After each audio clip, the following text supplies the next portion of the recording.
सभी को जय जिनेन्द्र।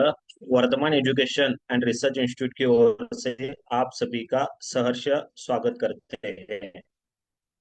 आदरणीय स्वाध्याय प्रेमी परम पूज्य संयम प्रीति जी महाराज साहब जी एवं सौ शकुंतला जी चूड़िया मासी जी, इनके मुखारबिंद से हम तत्वार्थ का अध्ययन कर रहे हैं।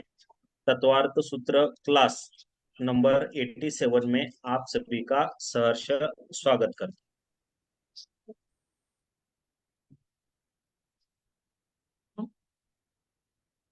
बोलिए शांतिनाथ भगवान की जय। आचार्य भगवंत की जय। नमो हंताणम, नमो सिद्धाणम, नमो आयर्याणम, नमो वज्रायाणम, नमो लोये तव सागुणम। एसो पंचन मुखारो सर्व पावपनाशनो मंगलानं च सव्येसिं परमं हवै मंगलम्। परमं हवै मंगलम्। श्री मिंदर स्वामी महाराज आपकी आज्ञा, भगवान आपकी आज्ञा, गुरु गुरु जी महाराज आपकी आज्ञा। तत्वार्थ सूत्र के 8वें अध्ययन का अर्थ करने की आज्ञा चाहते हैं। मोक्ष मार्गस्य नेतारं भेत्तारं कर्म भूभृतां ज्ञातारं विश्वतत्त्वानां वंदे तत्पुनलब्धये, वंदे तत्पुनलब्धये। परम आदरणीय, परम वंदनीय, परम पूजनीय चौबीसों तीर्थंकर भगवान, पंच परमेष्टि भगवान तथा ज्ञानी, ध्यानी, त्यागी, तपस्वी समस्त ऊर्जा महापुरुषों के चरणों में भावपूर्वक वंदन। आराध्य गुरुदेव पूज्य श्री आचार्य भगवान तपसी जी महाराज साहब, पूज्य श्री माता जी महाराज साहब आदि समस्त उपकारी चरणों में भावपूर्वक वंदन। संस्कार भारती वाणी भूषण पूज्य श्री प्रीति सुधा जी महाराज साहब, पूज्य श्री अरुण प्रभा जी महाराज साहब के चरणों में भावपूर्वक वंदन। यहाँ उपस्थित सभी धर्म प्रेमी, श्रद्धावान, जिज्ञासु भाइयों तथा सुशील बहनों, आज 22 तारीख है, 22 जनवरी। आज पूरा देश राममय बन गया है। राम राम जहां देखो वहां जय श्री राम, जय श्री राम चल रहा है। तो किसी ने कहा है कि वनवास से लौटकर राम घर आएंगे, वनवास से लौटकर राम घर आएंगे, पर दिक्कत तो यह है कि राम किसके घर जाएंगे, राम किसके घर जाएंगे। तो कहा कि किसी व्यक्ति या समाज का निरादर करने वाले के यहाँ, किसी व्यक्ति या समाज का निरादर करके जय श्री राम कहने से राम घर नहीं आएंगे। हम दूसरों का अनादर करेंगे, अपमान करेंगे, किसी का सम्मान नहीं करेंगे और सिर्फ सिर्फ जय श्री राम करते रहेंगे तो राम घर नहीं आएंगे। तो ध्यान से सुनिए, जो बाप की एक आवाज पर 14 साल वन में गुजारने को तैयार हो, राम उसके घर आएंगे। जो भाई के लिए सारी संपत्ति त्यागने को तैयार हो, राम उसके घर आएंगे। जो पत्नी सम्मान के लिए पूरी हुकूमत से लड़ने को तैयार हो, राम उसके घर आएंगे। आप जिस दिन यह त्याग करने को तैयार हो, घर पर जाकर आईना देखना, साक्षात श्री राम नजर आएंगे। राम कोई इंसान या भगवान नहीं, वह तो त्याग भावना है। राम कोई इंसान या भगवान नहीं है, वो तो त्याग भावना है, जिसे ना करना चाहो तो बहुत मुश्किल है और करना चाहो तो बहुत आसान साधना है। ऐसे श्री राम है। राम के हम लोग सिर्फ राम यानी दशरथ का बेटा राम इतना ही जानते हैं, पर राम के अनेक रूप हैं। हर बात में हम बोलते रहते हैं उसमें कोई राम नहीं है, उसमें जिसमें कोई दम नहीं होता है हम उसको कहते हैं इसमें कोई राम नहीं है, ये तो ऐसा ही है, इसमें तो कुछ नहीं है, कोई राम नहीं है। राम बोल गया, कोई चला जाता है तो राम बोल गया है। ऐसे हर बात में हम राम शब्द का उपयोग करते हैं।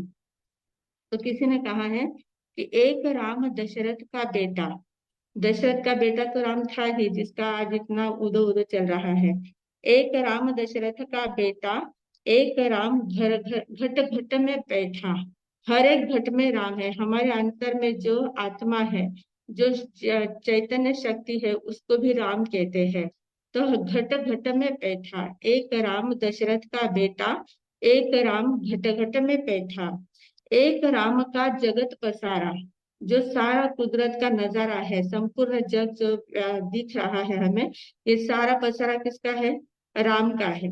एक राम का जगत पसारा, और एक राम सब जग से न्यारा, सभी से अलग है, अलिप्त है, स्वतंत्र है। ऐसी राम की शक्ति है। और ऐसी शक्ति जागृत करने के लिए आज का इतना माहौल बना हुआ है कि चारों ओर जहाँ देखो वहाँ राम ही राम, राम ही राम। संपूर्ण देश ही नहीं, विदेश तक सभी जगह पर राम की महिमा गाई जा रही है। और हर जगह दिवाली जैसा माहौल बना दिया गया है। तो ये एक शक्ति का प्रदर्शन है, शक्ति की विशेषता है, महत्ता है, जो हमें प्रत्यक्ष दिख रही है। तो इस प्रकार राममय संपूर्ण वातावरण तैयार हो गया है। पर फिर भी हमें अपने अपने स्थान पर आना पड़ेगा, अपनी पढ़ाई के लिए आगे बढ़ना है। तो हम लोग देख रहे थे, आठवां अध्ययन जो है, आठवां अध्ययन हमारा चल रहा है। आठवां अध्ययन में बंध तत्व का विषय चल रहा है। कर्म का बंध किस प्रकार होता है वो हम देख रहे हैं। उसमें प्रकृति बंध में हम सभी कर्मों की प्रकृतियां देख रहे हैं, कर्मों के स्वभाव देख रहे हैं। देखते देखते हम नाम कर्म तक पहुंच गए हैं। नाम कर्म जो है वो भी बहुत बड़ा है। नाम कर्म के भेद प्रभेद बहुत ज्यादा है, जिसमें हमने उस दिन देखा था कि कुछ पिंड प्रकृतियां होती है, कुछ प्रत्येक प्रकृतियां होती है, कुछ त्रस दशक है, स्थावर दशक है। ऐसे चार मुख्य भेद नाम कर्म के कहे गए हैं।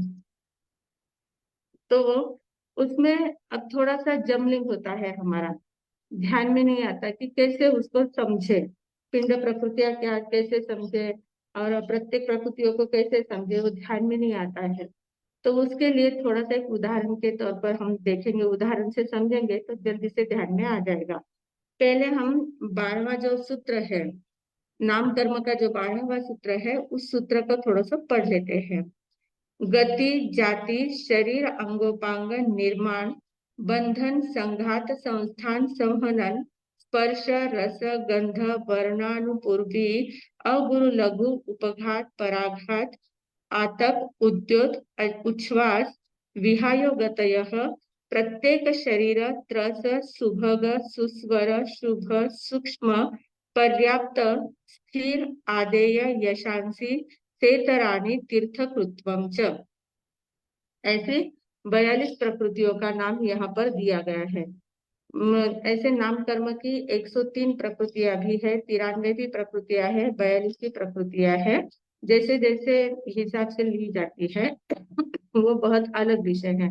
पर हमें इन 42 प्रकृतियों में देखना है, इसमें कुछ पिंड प्रकृतियां हैं। अब शरीर जो नाम कर्म है, नाम कर्म का कार्य क्या होता है? शरीर का निर्माण करना है। जैसे कोई एक आध बिल्डिंग तैयार करनी है, कोई एक आध कंस्ट्रक्शन का काम करना है, तो सबसे पहले क्या होता है? कॉन्ट्रैक्टर आता है।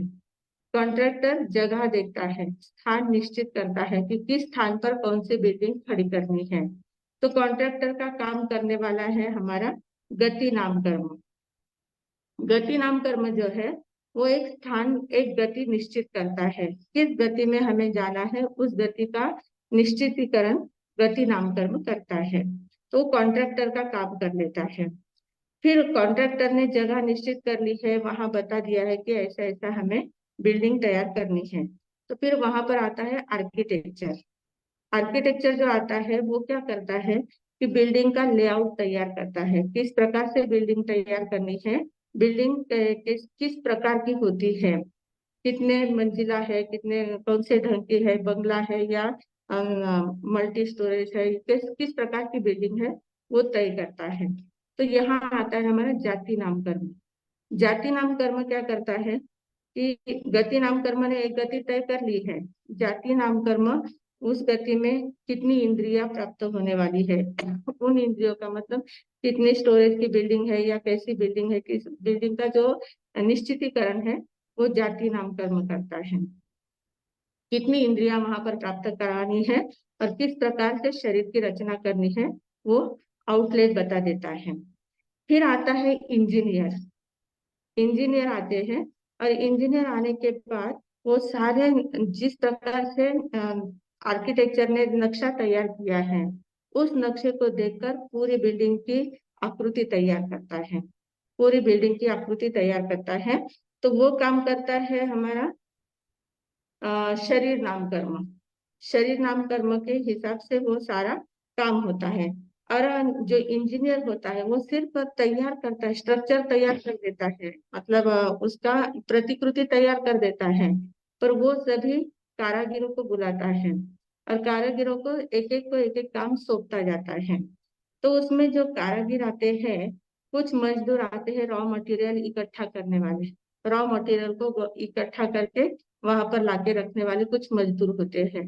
तो ये रॉ मटेरियल को इकट्ठा करने का काम करता है संघातन नाम कर्म। संघातन नाम कर्म क्या करता है? शरीर को लगने वाले जो पुद्गल परमाणु है उनको इकट्ठा करता है। तो रॉ मटेरियल को इकट्ठा करने का काम संघातन नाम कर्म करता है। फिर उस मटेरियल को पिंड रूप में तैयार करना है, जो मटेरियल आया है उसका पिंड रूप में तैयार करना है ना, शरीर बिल्डिंग तैयार करनी है, शरीर तैयार करना है, तो पिंड रूप में सिर्फ रॉ मटेरियल ऐसे रख के नहीं चलेगा। सीमेंट है, मिट्टी है, जो भी जो की भी कुछ है, रेती है, उस सबको इकट्ठा करना पड़ता है, उसका पिंड रूप तैयार करना पड़ता है। तो पिंड रूप में तैयार करने का काम करता है बंधन नाम कर्म। बंधन नाम कर्म जो है वो पिंड रूप में तैयार कर देता है और वो मतलब बांध लेता है, जो रॉ मटेरियल है उसको व्यवस्थित रूप से बांध लेता है। और फिर इसी में शरीर के अंगोपांग तैयार करने हैं, शरीर का स्ट्रक्चर पूरा तैयार करना है, आकार वगैरह देना है। तो आकार देने का काम जो है, कहाँ पर कौन सी इंद्रिया है, कहाँ पर कौन कौन से व्यवस्थित रखना है, वो सारा काम करने वाला निर्माण नाम कर्म है। निर्माण नाम कर्म है, ऐसे तो प्रत्येक प्रकृति में आता है, पर काम वो पिंड प्रकृति के साथ करता है। पिंड प्रकृति में जो अंगोपांग शरीर शरीर जो बनाया है, शरीर में अंग उपांग जो भी बनते हैं, उन सभी को कहाँ पर कौन से अंग की रचना रखना है, स्थापित करना है, कहाँ कौन से उपांग की स्थापना करना है, वो सारा काम करने वाला निर्माण नाम कर्म होता है। तो निर्माण नाम कर्म मतलब कारागिरी में तीन हो गए हैं। एक होता है संघातन नाम कर्म, रॉ मटेरियल इकट्ठा करने वाला। बंधन नाम कर्म, उसको पिंड रूप में तैयार करने वाला। और फिर निर्माण नाम कर्म है, उसको आकार देने वाला, शरीर का आकार देना है, अंग पांग जो भी निर्माण करना है, वो सारा निर्माण नाम कर्म करता है। फिर वापस इंजीनियर आता है। इंजीनियर वापस क्या करता है? जो स्ट्रक्चर तैयार किया है उसमें कितनी मजबूती है, किस प्रकार से उसका आकार प्रकार कैसा हुआ है, वो सारा देखने के लिए संहनन और संस्थान, इन दोनों का काम इंजीनियर वापस करता है। वो देखता है कि स्ट्रक्चर एकदम मजबूत है या नहीं, मटेरियल बराबर है या नहीं, हड्डियों की रचना कैसी है, उसका आकार कैसा है, शरीर का आकार वगैरह कैसा है, वो सारा करने का काम वापस इंजीनियर करते हैं, वो तैयार कर देते हैं। और फिर उसके बाद ये पूरा स्ट्रक्चर जब तैयार हो जाता है, तो स्ट्रक्चर पूरा तैयार होने के बाद इंटीरियर वाले आते हैं। आजकल इंटीरियर को बहुत ज्यादा डिमांड है, तो कुछ भी बिल्डिंग तैयार हो गई, फ्लैट भी तैयार हो जाता है, छोटा शॉप भी तैयार कर देते हैं, तो पहले इंटीरियर वाले को बुलाते हैं। तो इंटीरियर वाले जो आते हैं, फिर वो उसमें वर्ण कौन सा लगाना, कौन से कैसा कलर देना है, कलर की कैसी क्वालिटी लेना है, वर्ण गंध रस स्पर्श, ये सारे इंटीरियर वाले करते हैं। वो जो भी क्वालिटियां होती है, उन सारी क्वालिटियों का काम इंटीरियर वाले करते हैं। विहाय गति, उनकी चलने का ढंग वगैरह कैसे रहेगा, ये सारी बातें इंटीरियर वाले करते हैं। फिर इसके बाद इतना काम पिंड प्रकृतियों का हो जाता है। पिंड प्रकृतियों का काम होने के बाद फिर प्रत्येक प्रकृतियां आती है, और प्रत्येक प्रकृतियों में फिर स्पेशलिटी होती है, एक एक चीज की स्पेशलिटी होती है। तो वो स्पेशलिटी देने का काम प्रत्येक प्रकृति वाले करते हैं। तो उसमें स्पेशलाइजेशन जिसका जिसमें होता है, वो लोग वहां पर आते हैं और वो क्या करते हैं, ये प्रत्येक प्रकृतियां जो है वो 8 प्रकार की है। 8 प्रकार की प्रत्येक प्रकृतियां, पूरा शरीर तैयार हो जाता है, शरीर में अंगोपांग से लेकर हड्डियों की रचना है, संस्थान है, संवहन है, जो भी कुछ है वो सारा तैयार हो जाता है। और तैयार होने के बाद उसमें अब उसका उपयोग कैसे करना है, उसमें कौन कौन सी विशेषताएं हैं, वो विशेषताएं बताने के लिए एक स्पेशलाइजेशन आते हैं, स्पेशलिटी वाले लोगों की टीम आती है। फिर वो क्या करते हैं, पहला है पराघात नाम कर्म। प्रत्येक प्रकृतियां जो है, 8 प्रत्येक प्रकृतियां हैं, उसमें पहली है पराघात नाम कर्म। पराघात नाम कर्म क्या काम करता है, ये इसमें ऐसा प्रभावी व्यक्तित्व तैयार हो जाता है। शरीर तैयार हो गया है, रंग रूप सब कुछ तैयार हो गया है, और सब कुछ तैयार होने के बाद उसमें ऐसा प्रभावी व्यक्तिमत्व तैयार हो जाता है, और ऐसे सफलता, उसको हर बात में सफलता मिलती है। प्रभावी व्यक्तिमत्व, जो भी प्रतिपक्षी वाला कोई भी सामने उसके आ जाता है, प्रतिवादी है, प्रतिपक्षी व्यक्ति है, उसके ऊपर उसका प्रभाव पड़ता है। और जो भी वो कुछ बात कहता है उसकी बात में दम रहता है, सामने वाला उसको सहज स्वीकार कर लेता है। इस प्रकार से प्रभावी व्यक्तिमत्व मतलब जो मुखिया का काम करता है, नेता का काम करता है, या कोई तीर्थंकर है, चक्रवर्ती है, ऐसे जो प्रभावी व्यक्तिमत्व वाले जो लोग होते हैं, तो ऐसा प्रभावी पना देने वाला काम पराघात नाम कर्म करता है। अब ये जो पराघात नाम कर्म है ना, प्रभावी व्यक्तिमत्व तो मिल जाता है, पर उसमें भी 2 प्रकार हो जाते हैं।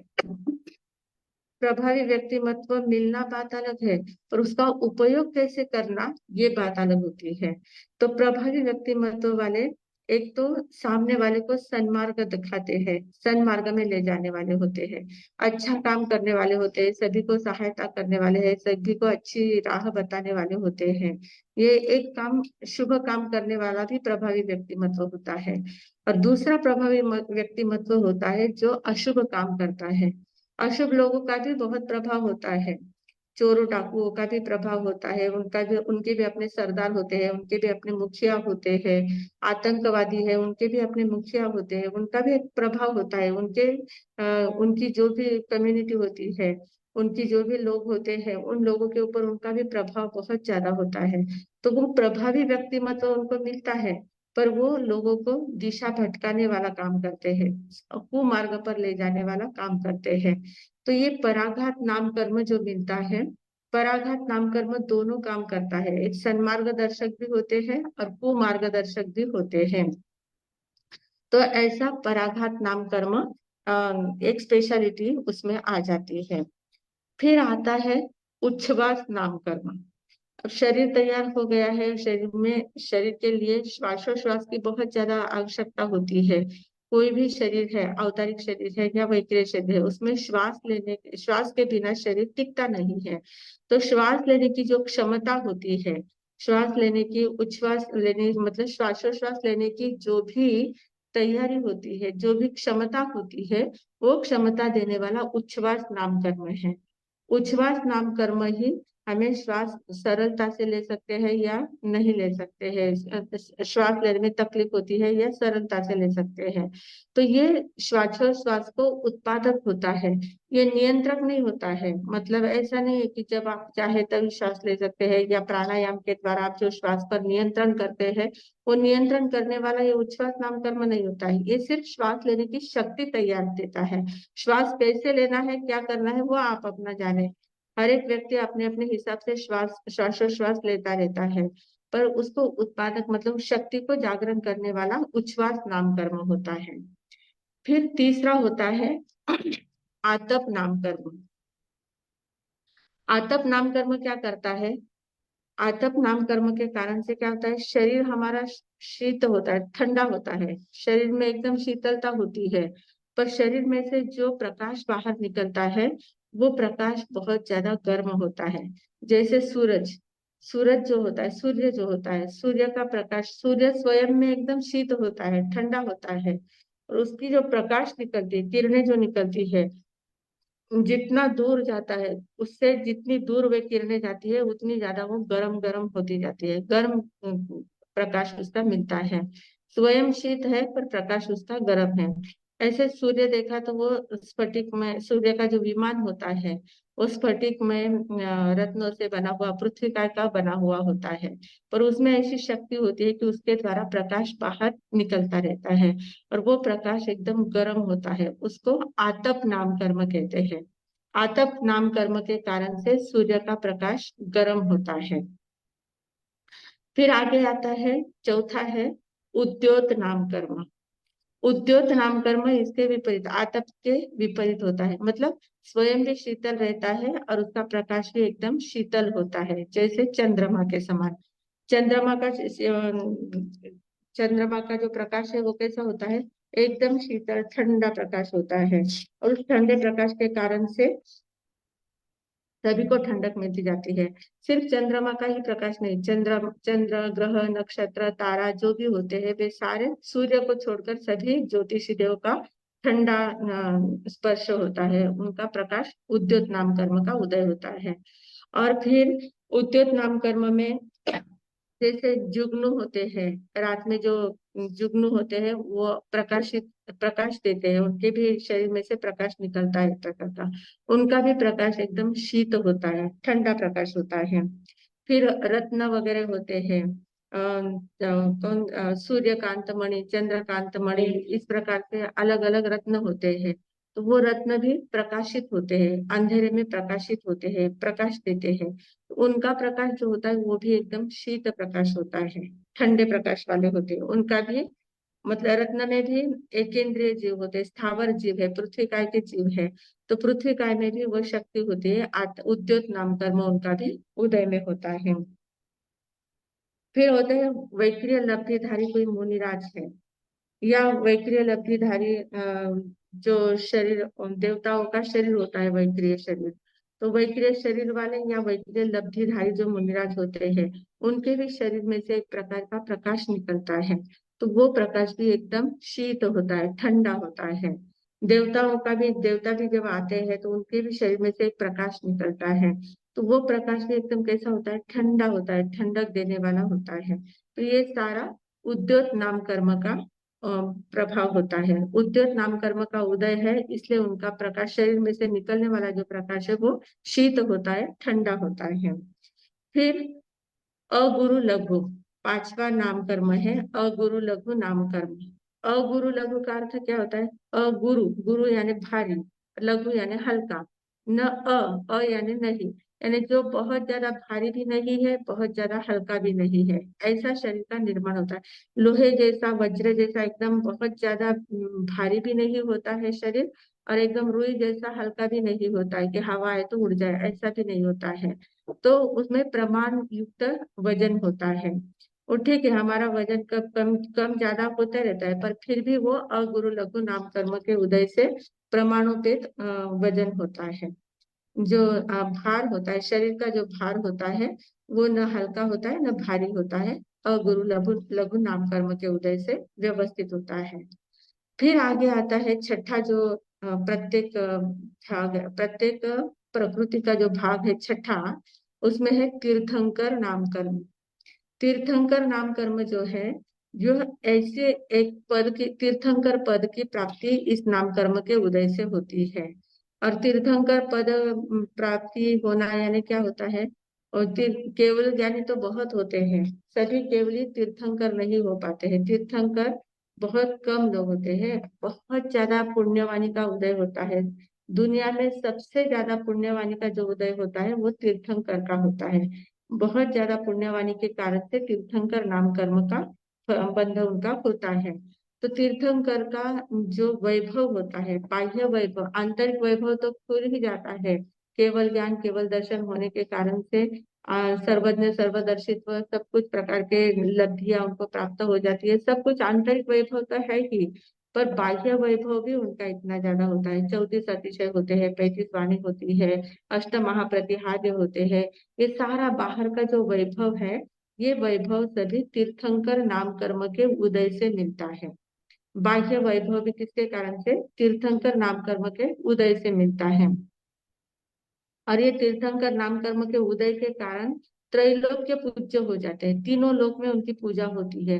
देवी देवता भी उनकी पूजा करते मतलब हल्दी कुंकू वगैरह चढ़ाकर ऐसी पूजा आरती करते हैं, ऐसी पूजा नहीं करते हैं, उनको उनकी भक्ति करते हैं, भक्ति करते हैं, उनके शब्दों को झेलते हैं, जो भी वो कहते हैं, जो भी आज्ञा देते हैं उस आज्ञा को झेलते हैं, उनको भक्ति भाव से उनके उनका आदर सम्मान करते हैं। तो देवी देवता भी करते हैं, मनुष्य तो करते ही है, और असुर लोग भी उनकी भक्ति करते हैं। असुर लोग भी देव तीर्थंकरों की भक्ति करते, तीनों लोक में वे पूजे जाते हैं।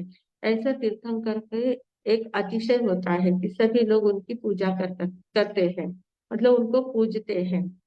फिर आता है सातवां निर्माण नाम कर्म। निर्माण नाम कर्म हमने देखा कि ये है प्रत्येक प्रकृति का भेद, पर वो पिंड प्रकृति के साथ काम करता है। बंधन के बाद जो शरीर में जो जो जहाँ जहाँ अवयव व्यवस्थित रूप से स्थापित करना है, वो स्थापित करने का काम निर्माण नाम कर्म करता है। और फिर आठवां आता है उपघात नाम कर्म। उपघात और पराघात ये दोनों शब्द है। पराघात वाले जो है वो दूसरों के ऊपर प्रभावी व्यक्तिमत्व, मतलब उनका व्यक्तिमत्व प्रभावी होता है पराघात नाम कर्म वाले का। और उपघात नाम कर्म वाले जो होते हैं उनका व्यक्तिमत्व एकदम अप्रभावी रहता है। उनका विकृत अवयव, उनके अवयव भी व्यवस्थित नहीं होते हैं, शरीर में व्यवस्थित अवयव भी नहीं होते हैं। और कुछ ऐसे एक्स्ट्रा अवयव होते हैं, जैसे छठी अंगुलियां ना, किसी के अंगूठे 2 अंगूठे या अंगुलियां 2 होती है, 11 अंगुलियां वाले, 20 अंगुलियां वाले, ऐसे अंगुलियां एक्स्ट्रा होना। फिर किसी की जिह्वा प्रति जिह्वा, मतलब अंतर की जो जिह्वा होती, प्रति जिह्वा जिसको कहते हैं, तो डबल जिह्वा होती है। अंतर में जो छोटी जीभ होती है वो डबल होती है। तो उसके कारण से जो बोलते हैं तो बोला हुआ ध्यान में नहीं आता है, समझ में नहीं आता है, क्या बोल रहे हैं स्पष्टता उसमें नहीं आ पाती है। ऐसे फिर किसी के चोर दांत होते हैं, दांत के ऊपर दांत आ जाता है, किसी के दांत आगे आ जाते हैं, ओठ के बाहर दांत आ जाते हैं, किसी का कुछ मतलब कुबड़ वगैरह निकलता है। इस प्रकार से कुछ अलग विकृत अवयव होते हैं। तो इन विकृत अवयव के कारण क्या होता है, उनको ही अपने शरीर में ये अवयव जो होते हैं ये सहकारी नहीं होते हैं, वे त्रासदायक होते हैं, क्लेशकारी होते हैं, क्लेश देने वाले अवयव होते हैं। जो भी एक्स्ट्रा अवयव होते हैं तो वो क्लेश देने वाले, क्लेश उत्पन्न करने वाले, शरीर को तकलीफ देने वाले अवयव तैयार होते हैं। तो ये सारे उपघात नाम कर्म के कारण से होते हैं। इस प्रकार पिंड प्रकृतियां 14 देखी और उपघा प्रत्येक प्रकृतियां 8 देखी है। अब इसके आगे आता है हमारा त्रस दशक और स्थावर दशक। त्रस काय के 10 भेद है और स्थावर काय के 10 भेद है। तो अब त्रस काय के जो 10 भेद है, उन त्रस काय के भेदों में क्या बातें आती हैं। पहला तो है कि त्रस दशक में पहला भेद है त्रस काय की प्राप्ति होना। त्रस काय यानी क्या, कि जिसके जो स्वयं के सुख दुख के लिए या सुविधा के अनुसार हलन चलन कर सके, हलन चलन करने की शक्ति जिसके अंदर होती है उसको त्रस कहा जाता है। और जो स्थिर रहता है एक स्थान पर उसको स्थावर कहते हैं। तो अब हलन चलन करने वाली शक्ति किस में मिलती है, बेंद्रिय से लेकर पंचेंद्रिय तक सभी जीव हलन चलन अपने हिसाब से हलन चलन कर सकते हैं। एक छोटी चींटी भी होती है, वो भी अगर चाहे तो अपना बराबर रास्ता, जो जहाँ उसको तकलीफ है वहां वो नहीं जाती है, जहाँ उसको कुछ खाने पीने को मिलता है, स्वाद जहाँ आता है वहां बराबर वो पहुंच जाती है। तो अपने हिसाब से वो हलन चलन करती है और वो अपना मार्गक्रमण भी करती रहती है। रास्ते में अगर हमने कहीं बोर्ड रख दिया उसके रास्ते में, तो वो बराबर अपना रास्ता बदल देती है। वो समझ जाती है कि यहाँ मुझे कुछ धोखा है, वो दूसरा रास्ता अपना चुन लेती है। तो इस प्रकार हर एक जीव जो बेंद्रिय से लेकर आगे जितने भी जीव है पंचेंद्रिय तक, सभी जीव अपने हिसाब से हलन चलन करते रहते हैं। तो इनके हलन चलन करने की क्षमता त्रस नाम कर्म के उदय से आती है। फिर त्रस दशक में दूसरी बात क्या आती है, बादर। बादर यानी स्थूल शरीर होता है, शरीर हमें दृष्टिगोचर होता है, उनका शरीर सूक्ष्म नहीं होता है, स्थूल होता है, जो दृष्टिगोचर होता है, दिखता है, सभी उसका अनुभव कर सकते हैं, सभी उसको देख सकते हैं। ये बादर नाम कर्म के कारण से, क्योंकि शरीर की रचना जो हमारी होती है वो पुद्गल द्रव्य के कारण होती है, पुद्गल के काय के कारण होती है। और पुद्गल द्रव्य ऐसा है कि इतना सूक्ष्म होता है, परमाणु पुद्गल जो होते हैं वे दृष्टिगोचर होते ही नहीं है, हम देख ही नहीं पाते हैं। परमाणु, अनंत परमाणु पुद्गल का जब पिंड तैयार होता है तब छोटा सा कण दिखने लायक बनता है। तो इतने अनंत अनंत पुद्गल परमाणु मिलकर फिर उसका पिंड तैयार होता है जो हम देख सकते हैं। तो इस प्रकार जो बादर नाम कर्म का उदय होता है तो उसके कारण से शरीर में स्थूलता दिखती है, मतलब बहुत सारे पुद्गल परमाणु इकट्ठा होकर उसका पिंड तैयार होता है, शरीर दिखने लायक बन जाता है। तो ये बादर शरीर है। फिर है पर्याप्त। पर्याप्त यानी क्या? पर्याप्त नाम कर्म का जब उदय होता है तो हर एक जीव अपने अपने जिस शरीर में जाता है तो उस शरीर में पर्याप्तियों को पूर्ण करता है। अब पर्याप्तियां ऐसे 6 होती है। पर्याप्ति का अर्थ क्या होता है कि शरीर की जो रचना होती है, शरीर जो तैयार होता है, हमारा जन्म लेने के बाद जब शरीर की निर्मित होती है तो एक साथ तो हो नहीं जाता है, एक साथ बनता नहीं है, क्योंकि हमने देखा है इतना इतना इतने लोग सब काम में लगते हैं तब हमारा शरीर जाके बनता है। तो ये शरीर बनने के लिए जो प्रोसेस होती है उस प्रोसेस को पर्याप्तियां कहते हैं। एक एक प्रोसेस तैयार होती है। सबसे पहले आहार ग्रहण करना, आहार वंदना, आहार पर्याप्ति होती है, मतलब ओज आहार ग्रहण करना है। मतलब सबसे पहले हमें जो शरीर निर्माण करना है, औदारिक शरीर है या वक्रीय शरीर है, तो उस हिसाब से उज्ज्वल परमाणुओं को इकट्ठा करना, उसको ओज आहार कहते हैं।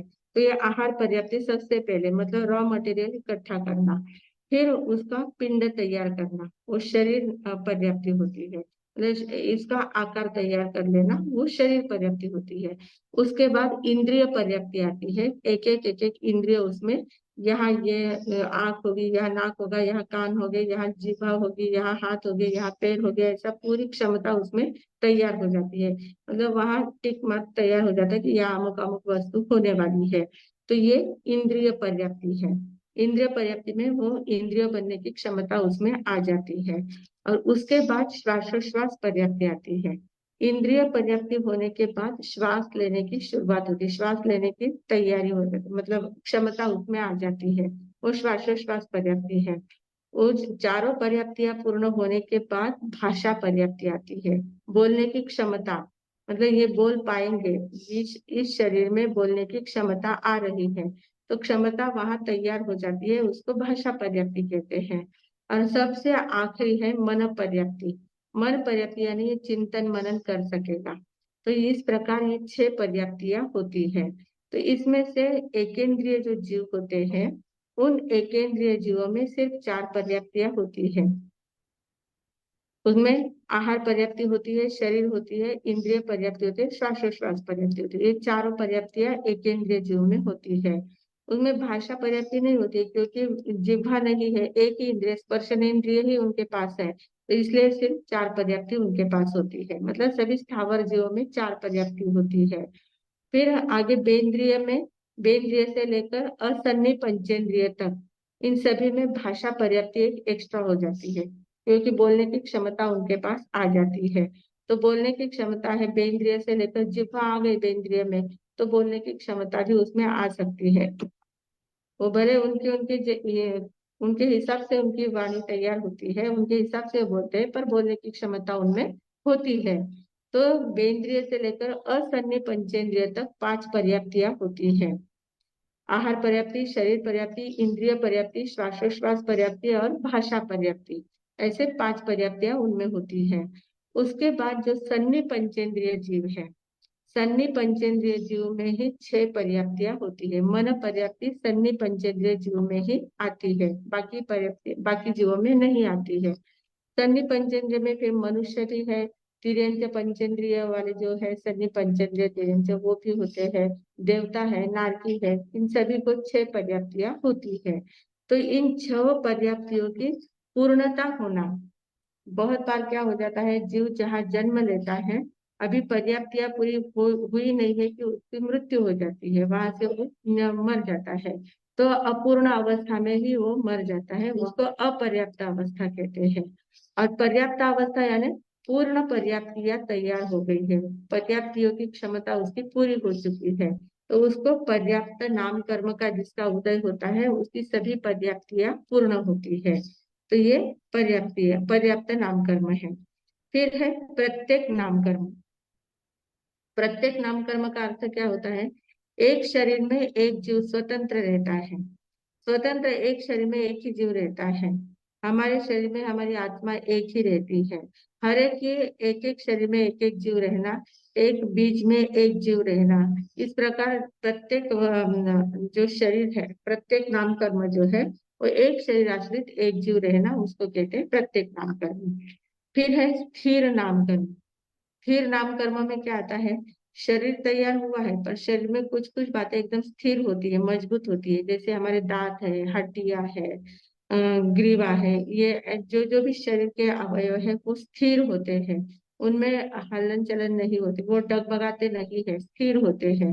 अगर स्थिर रहे तो ठीक है।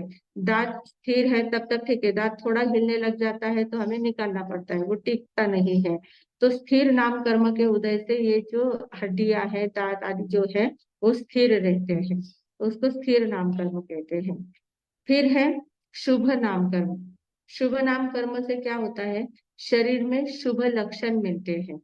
जो भी शुभ शुभ लक्षण होते हैं, शरीर शास्त्री जो होते हैं, शरीर को देखने वाले जो ज्योतिष जानने वाले जो लोग होते हैं, शरीर लक्षण देखने वाले, तो वो देखते हैं कि आंख कैसी होनी चाहिए, नाक कैसी होनी चाहिए, शरीर की हाइट कैसी है, बॉडी कैसी है, कौन कौन से लक्षण कहाँ कहाँ होते हैं, तिल कहाँ होता अच्छा है, कहाँ नहीं होता अच्छा है। इस प्रकार से बहुत सारी बातें शरीर लक्षण में होती है। तो उन सभी शुभ लक्षणों वाला शरीर होता है। तो वो शुभ नाम कर्म के कारण से शुभ लक्षणों वाला शरीर मिलता है। फिर है सुभग नाम कर्म। शुभक नाम कर्म यानी क्या है? सौभाग्यशाली होता है।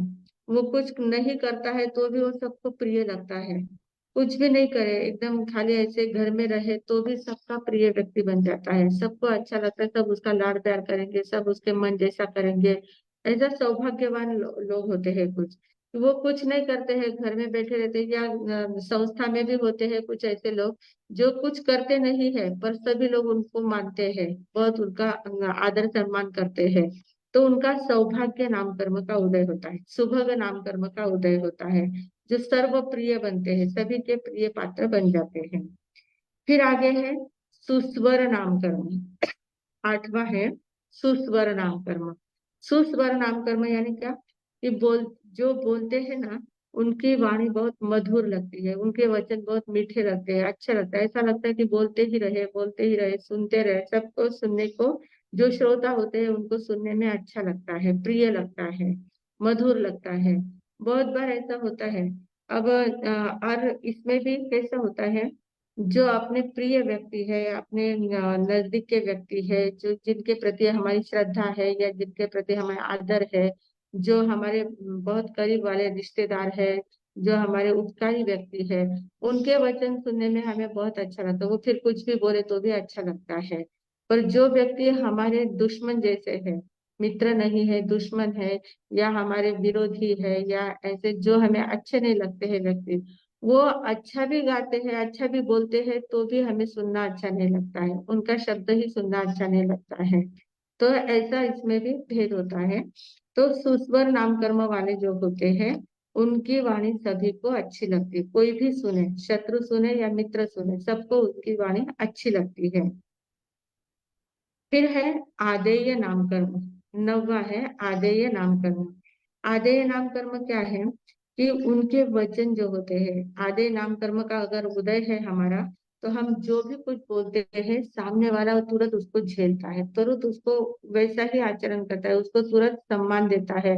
जो भी बात हम कहते हैं उस बात को मान्य करते हैं, सम्मान देते हैं, और उनको आचरने लगते हैं, उस वैसा ही आचरण करने लग जाते हैं। मतलब शब्द को प्रतिष्ठा मिलती है। शब्द को प्रतिष्ठा देने वाला कर्म कौन सा है? आदेय नाम कर्म। जो भी कहा जाता है उनकी आज्ञा का पालन सभी लोग करते हैं, उनकी आज्ञा शिरोधार्य होती है, सभी लोग तुरंत उसको स्वीकार कर लेते हैं। तो ये आदेय नाम कर्म का उदय होता है। फिर आगे है यश कीर्ति नाम कर्म। 10वां है यश कीर्ति नाम कर्म। यश और कीर्ति दो शब्द हैं। यश क्या है और कीर्ति क्या है, इन दोनों को हम थोड़ा सा ध्यान में लेंगे। तो यश किसी एक दिशा में हमारी प्रशंसा होती रहे, एक ही दिशा में प्रशंसा होती है, उसको कीर्ति कहते हैं। और सभी दिशाओं में चारों ओर प्रशंसा हो, उसको यश कहते हैं। या कहीं दान दिया है, तप किया है या कुछ विशेष कार्य किया है, तो उसके कारण से जो प्रसिद्धि मिलती है उसको कीर्ति कहते हैं, वो कीर्ति कहलाती है। पर जो किसी शत्रु पर विजय प्राप्त किया है या किसी विशेष कार्य किया है, तो उसके कारण से हमें यश मिलता है। तो वो यश और कीर्ति, ये दोनों बातें होती हैं। तो यश कीर्ति नाम का जब हमारा उदय होता है, तो हम कुछ भी कार्य करें या कुछ भी उसमें सफलता मिलती है, और हम जो भी काम करते हैं उसको उसको ख्याति मिलती है, प्रसिद्धि मिलती जाती है। तो ये यश कीर्ति नाम कर्म का उदय हो तो ही सफलता मिलती है और यश चारों ओर हमारा फैलता है, नहीं तो फिर हमारा यश नहीं फैल सकता। तो ऐसे ये त्रस दशक में 10 बातें आती है। अब ये 10 बातें जैसे त्रस दशक में है, वैसे ही इसके विरोध में स्थावर दशक है। स्थावर दशक में भी 10 बातें होती है। तो उसमें स्थावर दशक में क्या है, सबसे पहले तो स्थावर काय की प्राप्ति होती है। स्थावर काय यानी जो एकदम स्थिर रहता है, अपने मन से हलन चलन नहीं कर सकता है, अपने मन से हलन चलन नहीं कर पाता है। त्रस है ना, त्रस के दो प्रकार है, एक गति त्रस है, एक जाति त्रस है। गति त्रस यानी गति तो करता है पर अपने मन से नहीं करता, वो गति त्रस कहलाता है। और जाति त्रस यानी वो स्वयं के मन से हलन चलन कर सकता है, वो जाति त्रस है। तो स्थावर में हम देखते हैं पृथ्वी, पानी, अग्नि, वायु और वनस्पति, 5 बातें आती है। इन 5 बातों में हम देखते हैं वायु तो सतत चलनशील है, सतत गतिशील है। वायु तो कहीं एक स्थान पर स्थिर नहीं रहता है।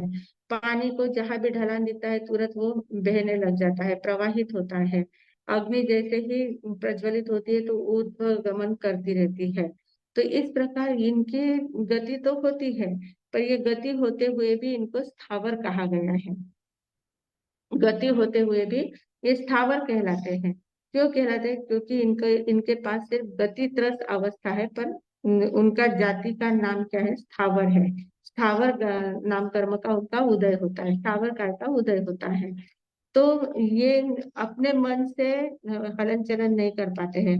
हवा चल रही है तो जैसा प्रवाह रहेगा वैसे ही हवा चलेगी। हवा ऐसा नहीं सोच सकती कि यहाँ बहुत गंदगी है, मैं यहाँ नहीं जाऊंगी, मैं यहाँ इस बगीचे से होकर गुजरूंगी।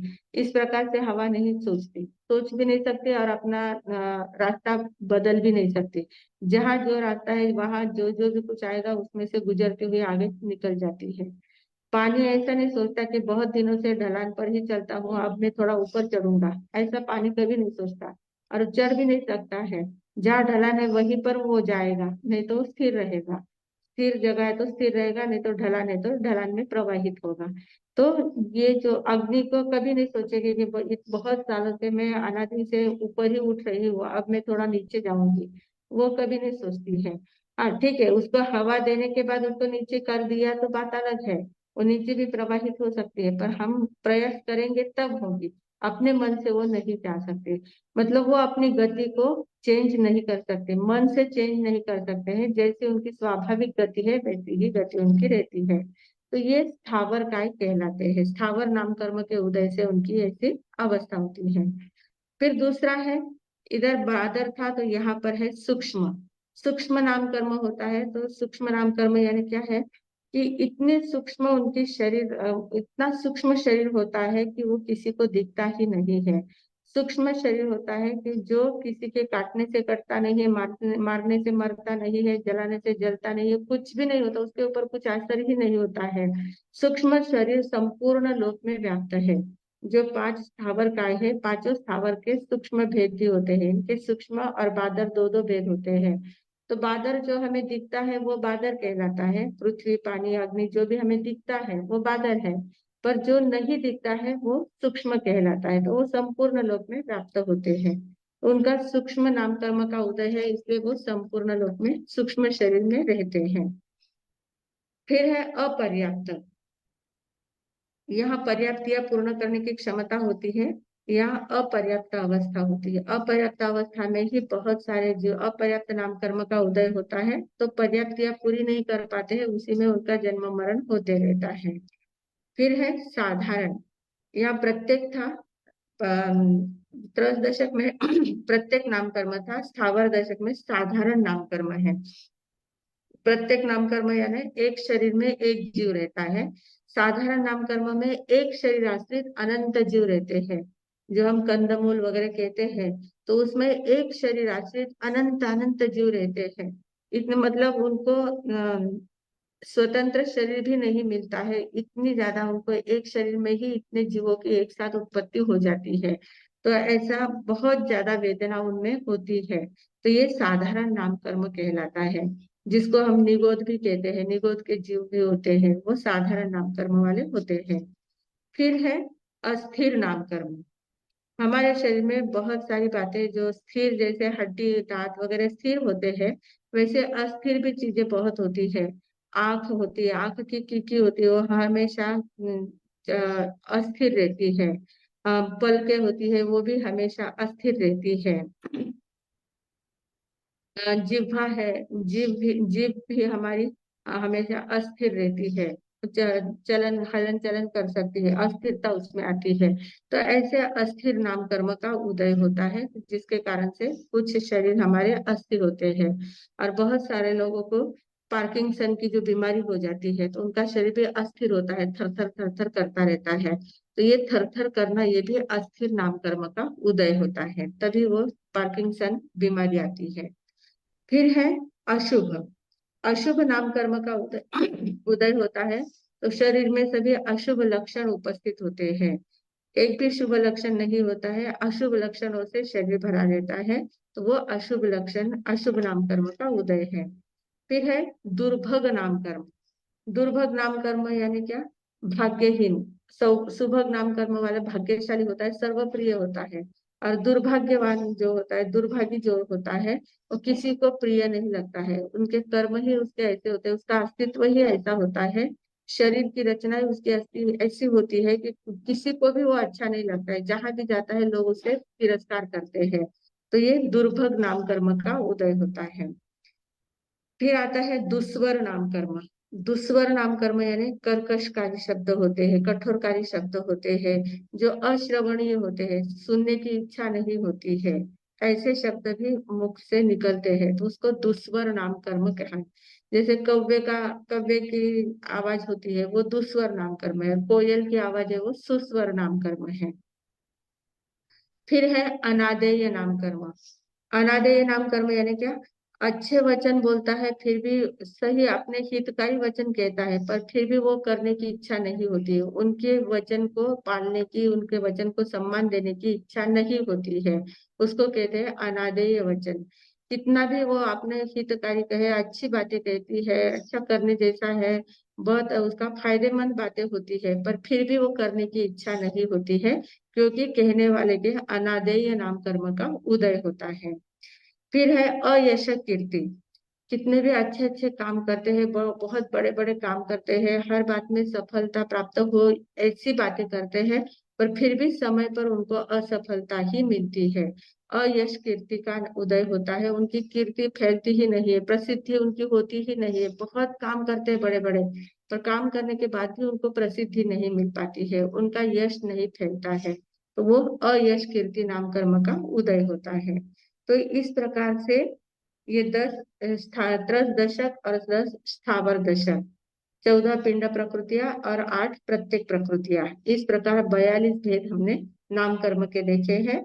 और इसमें फिर और उपभेद देखते गए तो 103 भेद इसके हो जाते हैं। तो ये जो नाम कर्म है, ये शुभ नाम कर्म और अशुभ नाम कर्म है, दो प्रकार इसमें मुख्य है। तो शुभ नाम कर्म क्यों बंधता है, अशुभ नाम कर्म क्यों बंध कैसे बनता है? तो कहते हैं कि शुभ नाम कर्म के बनने के लिए हमें काया की सरलता, वाणी की सरलता और मन की सरलता होनी चाहिए। और मन वचन काया में अविसंवादन पना होना चाहिए। अविसंवादन यानी एक रूपता, मन वचन काया की एक रूपता, जो मन में सोचा वही वचन से बोला, वही काया से किया, इस प्रकार एक रूपता है, सरलता है, विनम्रता है, भावों में सरलता है, इस प्रकार से बात होती है, तब शुभ नाम कर्म का बंध होता है। और जब वाणी में वक्रता है, शरीर में वक्रता है, काया में वक्रता है, भावों में वक्रता है, और विसंवादन होता है। विसंवादन योग यानी मन वचन काया, सोचता कुछ है, बोलता कुछ है, करता कुछ है। इस प्रकार की विसंवादिता जिसमें होती है, उनके अशुभ नाम कर्म का उदय होता है, बंध होता है। तो ये बंध के कारण भी बताए गए हैं। तो इस प्रकार आज हमने नाम कर्म देखा है, नाम कर्म की प्रकृतियों को जानने का प्रयास किया है। और इन प्रकृतियों का अभ्यास करने के बाद हमारे जीवन में शुभ नाम कर्म का उदय हो, सभी शुभ बातें मिलती रहे और शुभ रास्ता हमें मिलता रहे। इन्हीं सद्भावनाओं के साथ अब मैं विराम लेती हूँ। ओम शांति।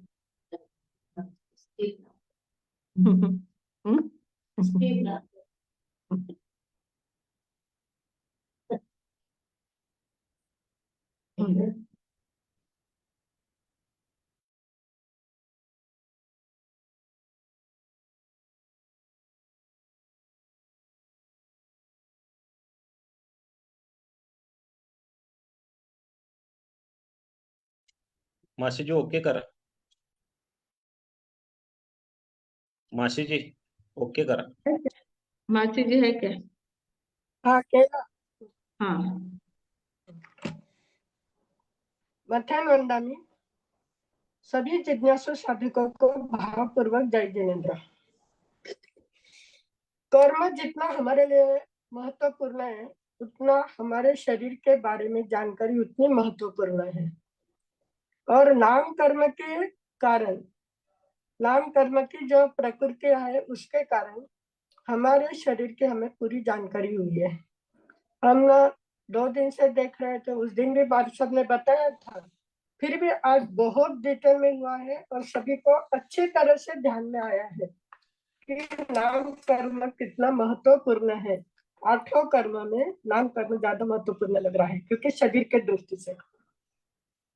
क्योंकि नाम अभी पहले बताया कि गति नाम कर्म का उदय होता है, तब किस गति में हम जा रहे हैं वो तय हो जाता है।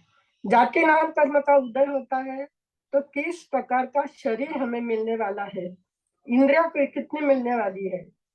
मनुष्य में एक इंद्रिय बेंद्रिय सभी को पता है, इंद्रिय वाले बेंद्रिय वाले तेंद्रिय वाले। तब जाति नाम कर्म के उदय से हमें इंद्रिया मिलती है। फिर जो संघातन नाम कर्म का उदय होता है, तब शरीर के रचना करने वाला जो शरीर कर्म के वर्गना को इकट्ठा करने का काम क्या करता है, संघातन कर्म करता है। उसके कारण से हमारा शरीर बनता है। कैसा है, जैसे ओजस आहार के बारे में पहले हमने देख चुके हैं।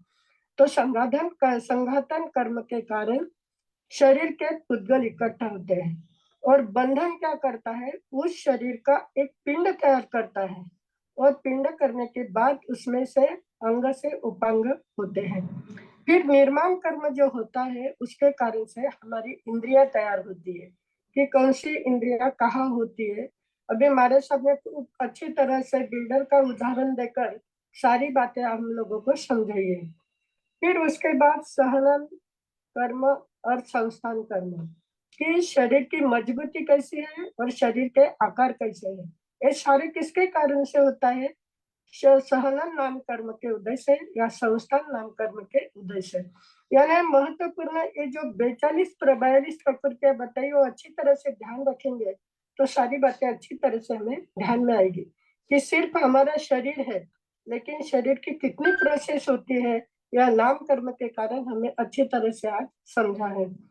फिर आगे बताया है कि प्रत्येक प्रकृति का जो उदाहरण दिया है, प्रत्येक प्रकृति भी 8 प्रकार की होती है। अभी जो पिंड प्रकृति वो 14 प्रकार की होती है और प्रत्येक प्रकृति 8 प्रकार की होती है। तो 8 प्रकार में भी क्या बताया है कि पहला है पराघात कर्म, जो प्रभावी व्यक्तित्व का निर्माण पराघात कर्म के कार्य से होता है।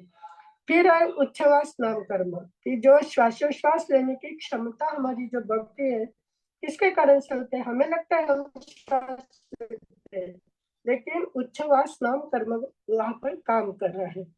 फिर आतप नाम कर्म, जो हमारा शरीर शीतल है लेकिन शरीर से जो उष्णता निकलती है, शरीर से जो प्रकाश बाहर आता है वो कैसा होता है, उष्ण। अभी यहाँ पर सूर्य का उदाहरण दिया है कि सूर्य है मूल में शीतल, लेकिन उसका जो प्रकाश आता है वो कैसा होता है, उष्ण होता है।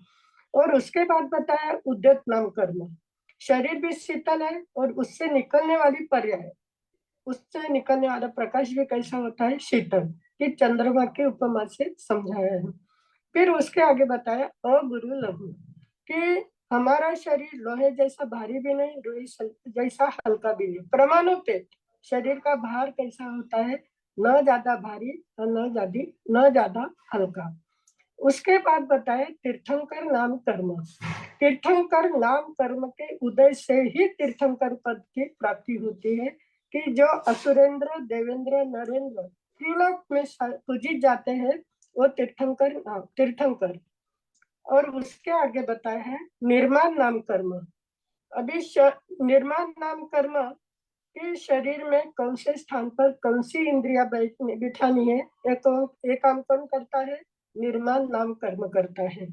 और उसके बाद है उपघात नाम कर्म, कि जो व्यक्तित्व का, अभी एक बताया है प्रभावी व्यक्तिमत्व पराघात, और उपाघात कैसा बताया है कि अप्रभावी व्यक्तिमत्व, कितना भी काम करता है, कितना भी होता है, लेकिन उसके क्रिया का कोई प्रभाव नहीं पड़ता। किसके कारण से होता है, कि पूर्व जन्म में ऐसे कर्म का उदय, ऐसे कर्म बांधे हैं कि उपघात कर्म का उदय आ गया। अभी ये हो गए प्रत्येक प्रकृति के 8 प्रकार। फिर उसके बाद बताए त्रश दशक। त्रस दशक के नाम से ही त्रस्काय की प्राप्ति होती है। त्रस्काय किसके कहते हैं, कि अपने सुख के दुख के अनुसार शरीर का हलन चलन हम एक जगह से दूसरे जगह पर कर सकते हैं, वो त्रस जीव है। और उसमें भी प्रकार बताए हैं कि उसमें भी 2 प्रकार होते हैं। एक बादर होते हैं, कि बादर है जो दृष्टि गोचर होते हैं, अनेक परकर्मा परमाणु के पुद्गलों का पिंड होता है, तब वो हमारे दृष्टि में आता है, तो बादर कहलाता है। फिर उसमें से निकलने वाले, अभी शरीर के, फिर उसके आगे शरीर कर्म, तो कैसा शरीर है, औदारिक शरीर है, वैक्रिक शरीर है, या अन्य कौन सा शरीर है, इसका भी किससे, शरीर नाम कर्म के उदय से ही ये शरीर की प्राप्ति होती है। जो 5 प्रकार के तेजस और कार्बन तो हमेशा हमारे साथ रहते हैं, लेकिन औदारिक वैक्रय आहार, तो शरीर नाम कर्म के उदय से ही इस शरीर की हमें प्राप्ति होती है। फिर उसके आगे होता है पर्याप्त, इंद्रिया मिलती है। तो इंद्रिया कौन सी है, 5 इंद्रिय, एक इंद्रिय से लेकर एक इंद्रिय बेंद्रिय से लेकर असन्नी पंचेंद्रिय तक, तो 4 इंद्रिया होती, 5 इंद्रिया हो सकती है, लेकिन सन्नी पंचेंद्रिय होती है तो 5 इंद्रिया पूर्ण होती है। 5 इंद्रिया पूर्ण यानी पर्याप्त और अपर्याप्त अवस्था से, बेंद्रिय से लेके असन्नी पंचेंद्रिय तक अपर्याप्त अवस्था है, और 5 इंद्रिय पूर्ण होने सन्नी पंचेंद्रिय के 6 पर्याप्त पूर्ण होती है। पर्याप्ति के बारे में हमारे साहब ने बताया था कि पूर्णता कौन से बातों की, जो हमने देखी, आहार पर्याप्ति, शरीर पर्याप्ति, इंद्रिय पर्याप्ति, श्वास भाषा मन, ये सारी पर्याप्ति के अनुसार शरीर के जैसा शरीर मिलता है वैसी वो पर्याप्तियां प्राप्त होती है। फिर उसके आगे है प्रत्येक नाम कर्म। प्रत्येक नाम कर्म में क्या होता है, एक जीव में, एक शरीर में एक जीव ही रहता है। और उसके आगे बताए स्थिर नाम कर्म, कि शरीर में जो हड्डियां है, दांत है, जो जो हमारा फिक्स बैठा हुआ है, वो किसके कारण है, शरीर स्थिर नाम कर्म के उदय से। हम कुछ नहीं कर रहे, दांत हमारे पक्के हैं, जो भी बातें जहां पर है स्थिर है, तो स्थिर नाम कर्म के उदय से होता है। फिर शुभ नाम कर्म के उदय से क्या होता है, शरीर में सारे शुभ लक्षण होते हैं। सुभग यानी सौभाग्यशाली, और सुस्वर यानी जो बोलते हैं उनकी बोली भी मीठी होती है और सबको सुनने का मन होता है, तो सुभग नाम कर्म के उदय से। फिर होता है आदेय नाम कर्म। आदेय नाम कर्म के कारण व्यक्ति के शब्दों को झेला जाता है, उनकी बातों को, उनके वचनों को जो स्वीकार करते हैं उनके आज्ञा शिरोधार्य हो जाती है। वो क्या है, आदेय नाम कर्म का उदय। सादा कुछ भी बोला तो लोग तुरंत उसको स्वीकार कर लेते, वो है आदेय नाम कर्म का उदय। ये, और फिर आता है यश कीर्ति नाम कर्म का उदय। अभी यश और कीर्ति के नाम में बताया है कि एक दिशा में जो हम कार्य कर रहे हैं तो कीर्ति नाम कर्म का होता है, और चारों ओर से जो हमारी प्रसिद्धि होती है, ख्याति होती है, वो क्या है, यश नाम कीर्ति के कारण। जैसे आज हम देख रहे हैं नरेंद्र जी मोदी का उदाहरण हमारे सामने है। यश नाम कीर्ति, यश और कीर्ति दोनों कर्म का उदय है, शुभ नाम कर्म का उदय है, सुस्वर का उदय है, तब सारी बातें कैसी हो रही है, सभी को प्रिय लग रही है। और उसके आगे बताए, ये हो गए दर्शक की 10 बातें। फिर स्थावर दर्शक की भी वैसी है कि स्थावर जीव यानी सुख स्वयं के सुख दुख के अनुभूति के अनुसार हलन चलन नहीं कर सकते, उसे क्या कहा जाता है, स्थावर जीव। और स्थावर जीव में भी एक बात बताई कि वायु, पानी और अग्नि ये हलते चल। बहुत सारे लोग प्रश्न पूछते हैं, तो वायु पानी तो बहता ही रहता है, वायु तो चलती रहती है, अग्नि का तो ऊर्ध्वगमन होते रहता है, फिर उनको स्थावर कैसा कहा जाता है। तो अपने मन से कुछ नहीं करते हैं, वो अपने गति त्रस स्थावर गति त्रस गति स्थावर नाम के कारण से वो गति करते हैं, स्वयं कुछ नहीं कर सकते। तो ऐसे ये स्थावर नाम कर्म। फिर उसके आगे उनका शरीर हमको दिखते नहीं, सूक्ष्म नाम कर्म का उदय है, इसलिए उनको हम देख नहीं पाते। फिर है अपर्याप्त अवस्था, उनकी पर्याप्त, बार बार उनका जन्म मरण होते रहता, पर्याप्त अवस्था में वो आते ही नहीं, तो अपर्याप्त अवस्था होती है। फिर साधारण नाम कर्म, एक शरीर के ऐसे अनंत जीव रहते हैं। जैसे कंदमूल के बारे में हम जब बोलते हैं तो वो कौन सा कर्म है, साधारण नाम कर्म के उदय से। फिर उसके आगे अस्थिर नाम की कर्म। तो अस्थिर नाम कर्म के कारण आँख की हमेशा हलती चलती रहती है, आंखों की पलकें झपकती रहती है, ऐसे जगह पर हलन चलन होती है, वो सारे क्या है, अस्थिर नाम कर्म के उदय से। फिर है अशुभ नाम कर्म, फिर सभी अशुभ लक्षण उनके अंदर होते हैं। और दुर्भाग्य नाम कर्म के उदय, दुर्भाग्यशाली होते हैं। और दूसरा नाम कर्म, उनके वचन अप्रिय होते, कितना भी अच्छा बोलते हैं, कितना भी कुछ करते हैं, लेकिन किसको सुहाता नहीं है। तो किसके कारण से होता है कि पूर्व जन्म में ऐसे दुष्कर नाम कर्म का हमने संग्रह करके रखा है, इस कारण से। और उसके आगे है अनादय। अनादय कितना भी अच्छा रहा तो भी उसको लोग स्वीकार नहीं करते हैं, वो किसके कारण से होता है, अनादय कर्म के कारण से।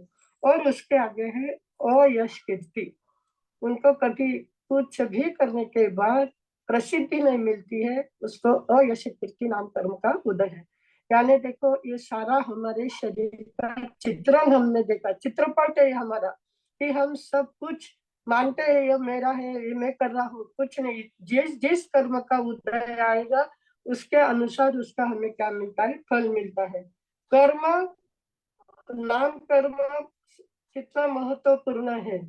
कर्म तो हमारी आगे की गति कैसी मिलेगी, क्या होगा, ये सारा कर्म पे निर्भर है। और नाम कर्म के कारण इस प्रकार की हमें प्रकृतियां प्राप्त होती है।